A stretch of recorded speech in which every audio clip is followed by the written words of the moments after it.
ერთად გავიცნოთ 15 წლის მწერალი ელენე მიქელაძე. Ხელმოქმედება ადრეული ასაკიდან. გადაცემაში სტუმრად ხელმოქმედი თათია ემირიძე. დღეს გულის მსოფლიო დღეა, რომელია გავრცელებული დაავადება.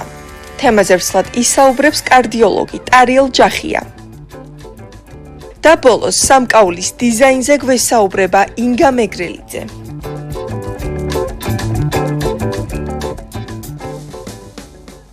ასევე უნდა შევახსენოთ ჩვენს მაყურებელს გამოიწეროს ჩვენი Instagram და Facebook გვერდი და გამოგვიგზავნოს უკავშირი ყოველთვის ვითვალისწინებთ მათ გზავნილს. ეხლა კი რაც შეეხება სტუმრად სტუდიაში ვინც უნდა მოვიწვიოთ ამ თემის შესახებ, სტუმრად გვეყოლება და გვყავს ხელოვანი ადამიანი 15 წლის ახალგაზრდა მწერალი, მიუხედავად ასაკისა, მან უკვე გადადგა ძალიან მნიშვნელოვანი ნაბიჯი და შექმნა წიგნი, რომელიც სულ მალე მკითხველის წინაშე წარდგება. ეს არის გზა, რომელიც ახალგაზრდამ ავტორმა გაიარა საკუთარი ფანტაზიის, ემოციების და გამოცდილების ფონზე. დღეს ვეცდებით გავიგოთ, რამ შთააგონა ის, როგორ დაიბადა მისი პირველი ნამუშევარი და რა გზავნილები აქვს მას მკითხველთან გასაზიარებელი. სტუმრად მოვიწვევთ სტუდიაში ელენე მიქელაძეს მწერალს. შუადღე მშვიდობის ელენე მოგბრძანდით. დღე მშვიდობისა ელენე შემოგვიერთდი.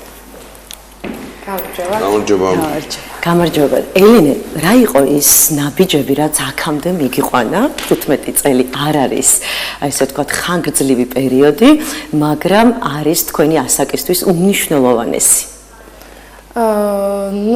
პირველ რიგში მინდა მადლობა გადაგიხადოთ, რომ მომეცა საშუალება წარუდგინო საზოგადოებაში ჩემი წიგნი და ის მინდა რომ ვთქვა, რომ ეს წიგნი არ იყო დაგეგმილი.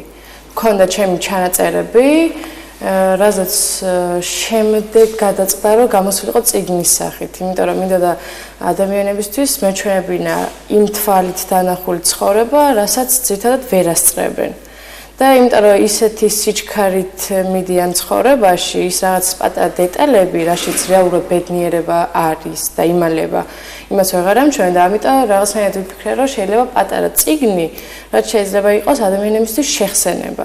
აი ეს ჩანაწერები რომელი წლიდან დაიწყე? 15-დან. 15-დან დაიწყე და წიგნიც გამოეცი 15 წლის ასაკში. კი, წერდი და ალბათ ასე 5 თვის მერე უკვე გადავწყვეტე, რომ შეიძლება წიგნის გამოშვება. თუმცა აქამდე რა თქმა უნდა გზა არსებობს, რომელიც უნდა გავიაროთ და ამ გზამ განაპირობა, რომ დაგეწერა და გადმოგეტანა ეს შენი შინაგანი ემოცია. აი როდის მიხვდი თუნდაც, სანამ დაწერდი, რომ აი ეს ყველაფერი გინდოდა გადმოგეტანა, მაგრამ შეიძლება რაღაც შეფერხება ყოფილიყო ცხოვრებაში და აი ეს ასაკი მოვიდა, როდესაც კალამი აიღე ხელში და დაიწყე წერა. ჩემს ნაწერებს კითხულობდა ჩემი ორი ახლო ადამიანი და ერთ-ერთმა მითხრა, რომ ისეთი ნაწერები გაქვს, უნდა გამოუშვა წიგნი. და მაგან მომცა იმის мотиваცია, რომ შემიძლია გამოცე წიგნი. ეს კი არა, რომ აი რაღაც პრობლემა, ანუ ამ სიტყვამ და შემოთავაზებმა უკვე თავში ჩამიდა, რომ მე გამოვცემ ამ წიგნს. და მე მაქვს იმის შესაძლებლობა, რომ გამოვცე, იმიტომ რომ ესეთი ნაწერია. და აი იმის მერე უკვე წავიდა მუშაობა და თავში ის აზრები, რომ მე გამოცემ წიგნს. და ამ 5 თვის განმავლობაში, როცა მე მუშაობდი ამ წიგნზე, გამოშვებაზე, დაბეჭდაზე, ყველაფერზე, სულ თავში მქონდა, რომ მე 2025 წელს გამოვცემ ჩემს წიგნს და ესეც მოხდა რა. რა ქვია წიგნს? 7 ხმები ყოველდღიურობაში. 7 ხმები ყოველდღიურობაში, ძალიან საინტერესო. ცხოვრებაში ყოველთვის ასეთი თანმიმდევრული ხარ? ანუ აი დავგეგმე, გადავწყვიტე და 25-ში უნდა გამოუშვა წიგნი და გამოუშვა. სხვა რაღაცებშიც ასეთი ხარ თუ? კი, იმიტომ რომ ვისახავ, რომ ესე იქნება და მე მჯერა რომ ესე იქნება. და მაგრამ ჯერა თუ ახორციელებ ნაბიჯებს? როცა მჯერა, მე უფრო მოტივირებული ვარ რომ განვახორციელო. და პერსონაჟებზე გაგვიზიარე? ჩემი წიგნი არა რომელიმე კონკრეტულ პერსონაჟს, ზოგადად ცხოვრებაზეა. აი თუნდაც ცხოვრების რაღაც დეტალზე, რომელშიც ინახება ბედნიერება და რაღაც სიხარული მადლიერებაზე, სიჩუმეზე, მეგობრობის ძალაზე და აი პატარა ჩანაწერებია, რომელიც თითქოს არ მოგვეზრდება, მაგრამ აი ერთი წაკითხვით რო წაიკითხავ, ეგეთი რა, რომ დაგამახსოვდება ზუსტად. შეიძლება ერთი წუთით მაყურებელსაც ვაჩვენოთ. რა მეზი ყდა აქვს? ვიზუალი ძალიან საინტერესოა, არ წერია არაფერი და წითელი კვადრატია გამოსახული. ყდაზე ვინ იზრუნდა? მე. ყველაფერი წიგნში მე და რეალურად აი მაღაზიაში ჩემთვის ძალიან დიდ როლს ასრულებს ყრდა. როგორ გამოიყურება? იმიტომ რომ ჩემთვის ძალიან იზიდავს რა რაღაც განსხვავებული და მე ვფიქრობ რომ ეს წიგნი არ არის როგორც typical როგორ არის? როგორ? typical დამახასიათებელი. ხო, ანუ აი როგორც ნორმალური ყველა წიგნი, ეგეთი არ არის რა ეს წიგნი ეგრე. ელენე, საინტერესოა, 15 წლის ხარ ახლა, ხო? რა გამოცდილება მიიღე აი ამ 15 წლის განმავლობაში მოუბუნებრივია გულისხმობ უკვე როდესაც შენ შეძელი აზროვნება და დამოუკიდებლად მოქმედება ისეთი რომ გადაწყვიტე რომ ამხელა პასუხისმგებლობა აიღო თავზე იმიტომ რომ შენს წიგნს ვინც წაიკითხავს წიგნი მოახდეს მკითხვაზე გარკვეულ გავლენას ხო რას მოგვითხრობს შენი წიგნი ეს შენ რაც გზა და გზა აგროვე ცხოვრების გზაზე ის გამოცდილება არის თუ უბრალოდ შენი ფიქრები არის? რეალურად წიგნი არის მე როგორ ხედავ სამყაროს. შენი თვალით დანახული სამყარო. კი, და ალბათ ჩემი დანახული ეს სამყარო იმ ადამიანების დამსახურება, ვინც ჩემს გვერდით არიან. კი, ბატონო. და აი მე არასდროს არ მქონდა ჩემ ასაკის ბავშვებთან ურთიერთობა, მეს მქონდა უფროს ხალხთან ურთიერთობა, რაც თითქოს აი ყველასგან ვიღებდი მის აზრებს და მე ჩემს ვქმნიდი. თუ რა იყო ჩემი საბოლოო. კი, ბატონო. და მე ვფიქრობ, რომ იმ ადამიანების დამსახურება მე ვისთან ერთადაც ეს პერიოდი გავატარე. შენ გექნება ერთ-ერთი უსაყვარლესი ფრაზა ან ამუნარიდი რაც ამ წიგნში ახლა რაც გადავშალე უკვე ძალიან საინტერესოდ იწყება და ცოტა ფსიქოლოგიასთანაც ახლოს არის. რომელია ის ღერძი, რომლითაც განვითარდა აბსოლუტურად ყველაფერი, რომელი ფრაზა? ალბათ ბოლოში რაც მიწერია, რომ საბოლოოდ ის უნდა ვთქვათ, რომ მე ვიცხოვრე. და ბოლოს როცა ერთ დღეს სარკეში ჩავიხედავთ და საკუთარ თავს შევეკითხებით, როგორ გავატარე ეს დრო? თავარი იქნება რომ გულწრფელად ვუპასუხოთ. მე ვიცხოვრე და არა ვიარსებე. ძალიან მნიშვნელოვანია და დიდი мотиваციაა შენი თანატოლებისთვის ეს ყველაფერი. როდესაც ამას წერ, რა თქმა უნდა, ახსენე ადამიანები, რომლებიც გვერდით დაგიდგა და შენი აი ეს მოწოდება უფრო მეტად მყარი გახადა, მაგრამ ამავდროულად არსებობენ მეგობრები ჩვენს სოციუმში და ალბათ უზიარებდი ამ ყველაფერს მეგობრებსაც. როგორი იყო მათი დამოკიდებულება? რომ მე ყველაფერს შევძლებდი და ყველაფერი გამომევიდოდა. რატომ კი ესეთი გარემოცა რო კი, мотиваციას მაძლევდა იმათი რეაქცია ჩემს ნაწერებზე, იმიტომ რომ მათი რეაქციებით და მათი შეფასებებით მე უფრო მოტივირებული ვიყავი, რომ უფრო მეტი დამეწერა. და ის რომ მე დავწერ და ისინი ნახავენ და მინდოდა უფრო მაგათთვის დამეწერა, რომ მათ წაიკითხათ. და მე მივხვდი, რომ შეიძლება დავწერო უფრო მეტი აუდიტორიისთვის, ანუ საზოგადოებისთვის რა. გარდა იმისა, რომ სამოტივაციო ძალიან ბევრი ფრაზა არსებობს და არ არის მარტივი, მართლა ვიცხოვროთ და არ ვიარსებოთ. მანამ სანამ აქამდე მოვალთ, ჩვენ რაღაც პატარა ტკივილებიც უნდა გავიზიაროთ ერთმანეთის, ასევე ჩვენი განვლილი გზაც, ზუსტად როდესაც ტკივა, აი მაშინ იწყება ეს კათარზისი და მაშინ მოდის ბევრი სიკეთე. აი რა იყო დაუშვათ ის დასამახსოვრებელი მომენტი შენ ცხოვრებაში, რამაც გაფიქრებინა, რომ ცხოვრება მშვენიერია, იმიტომ რომ ლაღად როდესაც ვართ ყველაფერი, რა თქმა უნდა ისედაც მშვენიერია, მაგრამ როდესაც გარემოებაში ვხედავთ, რომ ვიღაცას უჭირს ტკივა, ისიც ხო ჩვენი ტკივილია და თუმცაღა შესაძლებელია მაშინაც დავაფასოთ ის რომ კარგად ვართ და მადლიერები უნდა ვიყოთ ამ ყველაფრის. მე ვფიქრობ ადამიანი მაშინ ხვდება ყველაფრის ფასს, როცა თითქოს ყველაფერი იკარგება და არა კარგად და მე ახსენდება რომ უირა კარგი იყო ის. და მე მქონია ბევრი მომენტი, როცა მე ვფიქრია რომ მე თავის დროზე არ დავაფასე. და ეხლა უკვე აღარ მაქვს. და მე უკვე ვისწავლე რომ შემდეგში როცა მექნება უნდა დავაფასო. რომ მე როცა დავრჩები ხელცარიელი არ მქონდეს იმის ის რომ აი მე ვერაფერი ვერ გავაკეთე, მე არ დავაფასე. ვერ გამოვიყენე დრო. კი და აი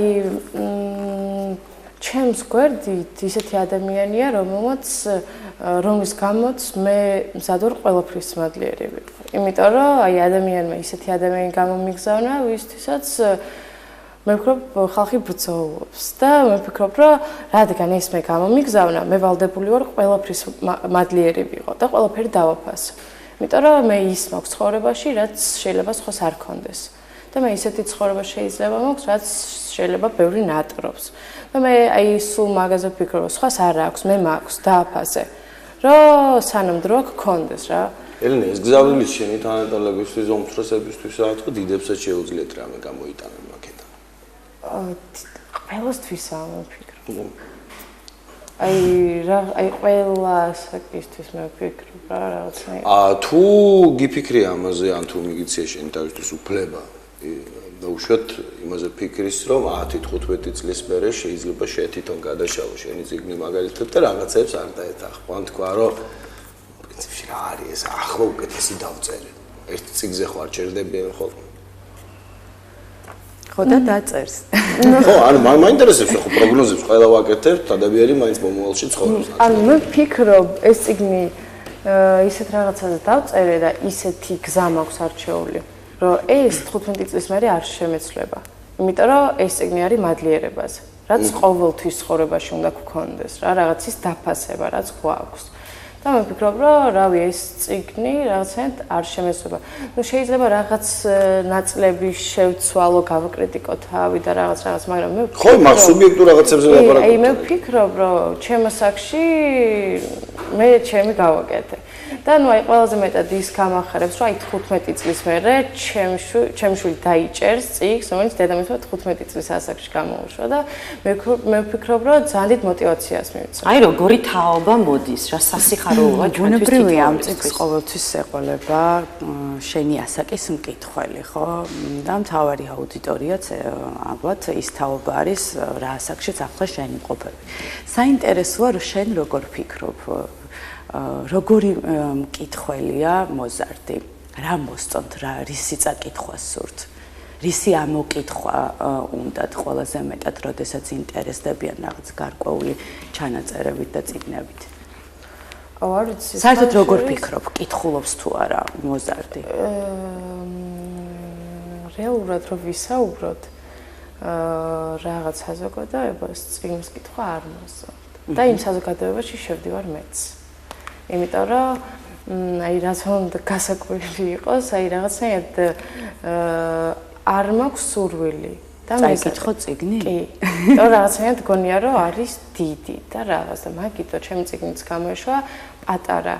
და იმიტომ რომ აი მე როცა ვუყურებ პატარა წიგნი, ეცე მარტივად ჩქარა წაიკითხებ და ნუ რაც დაგრჩება თუ მოგეწონება არ მოგეწონება, მე იქნება რა. ხო, ეს ერთგვარი მარკეტინგული გათვლაც არის. კი, და აი რაღაც ისეთი გავაკეთე, რაც მე მომეწონებოდა სხვა წიგნში. და არ ვიცი, ალბათ ეხანდელი საზოგადოება უფრო სხვა რაღაცებიდან იღებენ იმ ცოდნას თუ რაც უნდათ ცხოვრებაში, ვიდრე წიგნიდან. და შეიძლება სამწუხაროდ მეც შევდივარ ამაში, მაგრამ თუ არ ვკითხულობ, მე მაინც ვწერ. და აი რაღაც მაინც მაქვს ამორჩეული, მაგრამ ვერ ვიტყვი, რომ მე აი ყველა მხრიდან აი ცოდნა და აი კითხვა და ყველაფერს ვაწვევით. ელენე, ასევე საინტერესოა წიგნში გათავსებულია ფოტომასალა. ეს თავად შენ გადაიღე? ეს ფოტოები არის თორნიკე ანთიძის, რომლის ფოტოებიც გამოყენებულია წიგნში.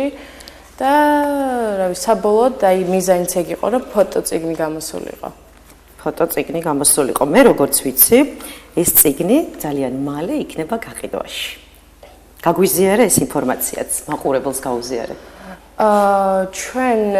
ჩემო წიგნმა აიღო ISBN კოდი, რითითაც ნუ აი გაყიდვა შესაძლებელი იქნება. ეხლა ხდება ბიბლსთან მოლაპარაკება და ნუ ველოდებით უკვე დადებას რა. წარმატებებს გისურვებთ. მადლობა. აპირებ თუ არა, ნუ პაატამ დაგისვა ეს კითხვა, მაგრამ მე კიდე სხვა მიმართულებით შევეცდები, რომ გავიგო შენი სამომავლო გეგმები. გააგრძელო ეს პროფესია და ელენე მოგვევლინოს როგორც წერალი არა მარტო ერთი წიგნის, არამედ მრავალი წიგნის. ბევრჯერ უკითხიათ და არ ვიცი. იმიტომ რომ ეს გითხარით, რომ ეს წიგნი არ იყო დაგეგმილი. ეს წიგნი თვითონ მოვიდა. ანუ თვითონ მოვიდა დაწერის სურვილი და ნუ აი არ ვიცი როდის რა სურვილი მომივა. ამიტომ ნუ შევხედოთ და მივყვეთ ცხოვრებას რა. ანუ რაღაც ასეთი მთავარი ინტერესები, რაღაც მიმართულებები ჯერ არ გაქვს არჩეული. მაქვს არჩეული მიმართულებები, მაგრამ ანუ რა სად შეიძლება გიხილოთ დაუშვათ 5 წლის შემდეგ და რაღაც პროცენტული ალბათ უფრო კულინარიის მხრივ. რა საინტერესოა. ანუ ეს არ იყო, ანუ ჩემი ზრნი არ არის, რომ აი მწერლობას გავყვე. გითხარით, რომ ეს იყო ჩემი ჩანაწერები, რომელიც უბრალოდ გადმოვეცი წიგნის სახით და გავუზიარე საზოგადოებას. ანუ არ მაქვს ის მიზანი, რომ მე გამოვალ მწერალი და უფრო მივაწევი და რაღაც, იმიტომ რომ ცხოვრებაში სხვა გეგმები მაქვს, სხვა სურვილები და ნუ ეს შეიძლება, როცა თავისუფალი დრო მაქვს, მე დავწერო და თუ კარგი გამოვიდა, მე გამოვუშვა საზოგადოებისთვის რა. შენ თანატოლებს რა კი ხა აი ესეთი სიღრმისეული და ფილოსოფიური ნაწერი გაქვს ეს ყველაფერი შენს თანატოლებს შენ პირადად რა გტკივად სასიხარულო ამბები ისედაც ვიცით და ვხედავთ ირგვლივ ჩვენ უნდა ვისაუბროთ პრობლემებზე ვივაწვიდოთ ხმა მაყურებელს შენს თანატოლებს ის რომ ისინი მარტო არ არიან თუნდაც და ყველას გვაქვს ეს პრობლემა რა პრობლემების წინაშე დგას ახალგაზრდობა ალბათ საკუთარ თავთან ვერ მეგობრობენ. ეს ვფიქრობ და ყველაზე მთავარი ცხოვრებაში რაც უნდა იყოს, ის არის რომ საკუთარ თავთან ვიმეგობროთ და დავალაგოთ ეს ურთიერთობა. როგორ შეიძლება ეს გავაკეთოთ? ზოგადად მარტივია, როდესაც ჩვენ სიტყვებით ვაწვდით ამ ყველაფერს მაყურებელს, მაგრამ მარტივი არ არის ეს გზა გავიაროთ. აი რეალურად ყველა პრობლემას რო თავი დავარნებოთ აი სამყაროს რომ მოვწყდეთ სულ ჩებით ჩვენს თავთან და მე ვფიქრობ რომ აი უნდა დავიწყოთ საკუთარი თავის განხნეობა და საკუთარი თავი პირველი უნდა იყოს რაც არ უნდა იყოს შეიძლება ვიღაცისთვის ეს იყოს ძალიან თული ხო აი რაღაცნაირად თითქოს შენი თავი გიყვარს და რაღაც და რეალურად უნდა გიყვარდეს იმიტომ რომ რეალურად შენ და შენი თავი ხართ რა და რეალურად შენი თავი არის შენთან ერთად და შენი თავი გადაგარჩენს და რამე მარტივი რეცეპტი არსებობს წიგნში საკუთარ თავთან მეგობრობა ეს თავი ჩემს საყვარელია და მიწერია ეგ მაგალითად ჩვენ ახანჯერ არ წაგვიკითხავს და დღეს პირველად ნახეთ რომ და გაგვიზია რომ აი ავიღოთ 1-20 გრამი სიყვარული. კი, აი საკუთარ თავს ცოტა დრო უნდა დავუთმოთ და ისეთი უხეშები და მომთხოვნები არ უნდა ვიყოთ, როგორებიც ვართ. იმიტომ რომ სხვასთან თბილები ვართ და საკუთარ თავთან არა. რა იცი, უცნაურად ჟღერს, იმიტომ რომ არც ერთი არ გიქონდა საკუთარ თავს მაინც და მაინც დასრულებად, მაგრამ ნუ ბიოლოგიურად და კალენდარით 100. და ეს გვაიძულებს იმას, რომ რაღაცებზე უფრო ხშირად ვიფიქროთ, ვიდრე გვინდა თუ არ გვინდა, ხო? ვიდრე გვინდა პრინციპში. იცი, ასე გვასწავლეს, რომ უნდა იძულება. შესაბამისად, როდესაც ვამბობ, თავი უნდა გიყვარდეს, გამოდის რომ უნდა ვაიძულო საკუთარ თავი მიყვარდეს, როგორ შეიძლება თან ვაიძულო და თან მიყვარდეს, იმიტომ რომ ეს საკმაოდ საპირისპირო ცნებებია. იძულება და სიყვარული. ნუ აი ცხოვრებას მიყვები და მე საბოლოოდ მიხვდები რომ საკუთარი თავის გარდა არავინ არ გრჩება. ანუ ეს სადღაც მე შეიძლება გავიაზრო და ინდივიდუალურია თუ არის რაღაც წერტილი აი 30 არა მე ვერავის ვერ ვეტყვი რომ აი მიდი და შეიყვარე შენი თავი, იმიტომ რომ შენზეა დამოკიდებული. კი ბატონო. მაშინ გამოდის რომ უნდა ვისწავლოთ საკუთარი თავის მოსმენა. კი, აი სხვას უსმენ ჯდები მის პრობლემას დაჩექი და შენ თავსაც მოусმენი. და რეალურად ანუ შენი თავის აზრებია რა, პირველი და მნიშვნელოვანი. ეს განმარტოება გჭირდება? საკუთარ თავთან მარტო დარჩენა. კი, ალბათ. ასევე ძალიან მნიშვნელოვანია ოჯახი. ძალიან დიდი რამეა დამოკიდებული ოჯახზე, რომ არა შენი მშობლები და შენი გარემოცვა, შეიძლება ესე არ გეფიქრა და იმ ადამიანებს, რომლებსაც დაუშვით უჭირს, ან არ დაფიქრებულიყავი, კი ბატონო, იმ ადამიანებს, რომლებსაც შეიძლება ეს კომფორტი არ აქვს, ასე ჩვენ ვისაუბრეთ და ეს ბედნიერება არ აქვს, ძალიან უჭირდეს ამ სიტყვების მოსმენა. ანუ რა როლი ითამაშა შენი ოჯახის წევრებმა, მშობლებმა, რომლებმაც აგზარდეს? მშობლებმა თავიდანვე ჩამიდეს მადლიერება. ყველაფრის მადლიერება, დაფასება და აი ბავშვს რასაც უდებ თავიდანვე ის მოყვება. და აი ძალიან დიდი როლი ითამაშეს, იმიტომ რომ ძალიან ბევრი ცხოვრების დეტალები მასწავლეს. ისინი არ მომყვებოდნენ, მაგრამ აძლევდნენ მიმართულებას. აი როგორ მოდი ერთი პატარა მაგალითი გაუზიაროთ მაყურებელს და ჩვენც როგორც მშობლებს. კი, აი თუნდაც რასაც გაცემა. აი სულ მქონდა ის, რომ მე უნდა გავცე, თუ მინდა რომ მივიღო. მაგრამ ისიც ვიცოდი, რომ შემეძლო გამეცა იმის garaშე თუ რა მინდა მე. ანუ სურვილის garaშე გამეცა, უბრალოდ გამეცა. უანგაროდ. კი, უბრალოდ გაიცი, ანუ ის მქონდა თავში, რომ უნდა გავცე. უნდა გავცე მეტი სითბო, სიყვარული და თუ მინდა ვიღაცისგან რაღაც ავიღო, მაშინ უნდა ჩადო რაღაც. აი თუ მინდა ადამიანისგან რაღაცა, უნდა ჩადო ის, რაც გინდა მე აიღო. ანუ რაღაცა უნდა გასცე, რომ მიიღო და არაფერი არ მოდის ისე რომ აი მინდა და მოვა. თუმცა ამბობენ რომ უანგარო. კი, მაგრამ მაინც გენიალურობა არის იმაში, როდესაც ჩვენ არ ველიცხვებისგან უკავშირს და ამ სიკეთეს და ამ სიყვარულს ვდებთ უანგაროდ. კი, და ეს თანდაყოლილია, მე ვფიქრობ. იმიტომ რომ არიან ადამიანები, რომლებიც გასცემენ იმისთვის, რომ მიიღონ. კი ბატონო. და ისე არ გასცემენ, იმიტომ რომ არ მიიღებენ. ანუ მოგცემ, მომეცი, სოეგრია, მაგრამ მე უბრალოდ მე ვფიქრობ, ეს რადგან გულიდან მოდის, უფრო მარტივია ჩემთვის ეს გაცემა, იმიტომ რომ მე არ ველოდები სხვისგან. და თუ მივიღებ, დავაფასებ და კიდე გავცემ. და აი როცა გულიდან მოდის ეს გაცემა, რაღაცის გაცემა, სითბოს, სიყვარულის, ან ყველაფრის გაცემა, ეს უფრო მარტივია. როცა გულიდან არ მოდის, ძნელად გასცემ და ელოდები. და აი რა მე ვფიქრობ, რომ მე გულში მიდევს რაღაცის გაცემა. იმიტომ რომ რაღაც ისე მიდის რა. რა მაინტერესებს ცი ახლა რომ გისმენ, ესეთი შტაბეჭდილება ვრჩება, რომ იმდენად აი დათვლილი, კარგად ითვლი რაღაცებს, რომ თითქოს და ერთი ასე მარტივი შეხედვით არ რჩება ადგილი სპონტანურობისთვის, მაგრამ არ მგონია ხა თან მithumეტოს 15 წლის ასაკში რაღაც სპონტანური სურვილები და მოქმედებები არ გაგაჩნდეს და რაში ხარ მაგალითად სპონტანური? თუნდაც ციგნის დაწერაში უცებ გადაწყვეტა და დაწერა ციგნი. და რეალურად ჩემი გადაწყვეტილებები ხდება უცებ. უცებ. ყველა გადაწყვეტილება. იმიტომ რომ გულით მოდის. როდესაც გულით მოდის, მაშინ არ ფიქრობს გონება ძალიან ბევრს. და როდესაც სპონტანურად ხდება, ხშირ შემთხვევაში და არის ეს სიკეთის მსახურებაში ეს ყველაფერი, ყოველთვის ამართლებს. მე მიყვარს სპონტანურობა, უხოთ რა თქმა უნდა, ყოველთვის არა, ხანდახან დაფიქრებას გმართებს. გათვლილი სპონტანურობა აღარა. როცა თვლი არა, სპონტანურად როდესაც ხდება და არ გაქვს ეს გათვლილი და უცებ მოგთხოვა შინაგანმა ემოციამ, რომ წიგნი დაგეწერა, აი ეს გამართლებადია, იმიტომ რომ ემოცია ამოიტანე. კი, აი ესეთი აი უცებ ყველაფერში სპონტანურობა, მე ვფიქრობ, რომ ცოტა ცდები ცხოვრებას. იმიტომ რომ რაღაც ძალიან ჩქარა იღებ გადაწყვეტილებას, იმიტომ და მე არ ვფიქრობ, რა პრობლემა შეიძლება გამოიწვიოს ამან. მაგრამ რაღაცეებში შეიძლება. თუ აი ბოლომდე ენდობი შენ გულს.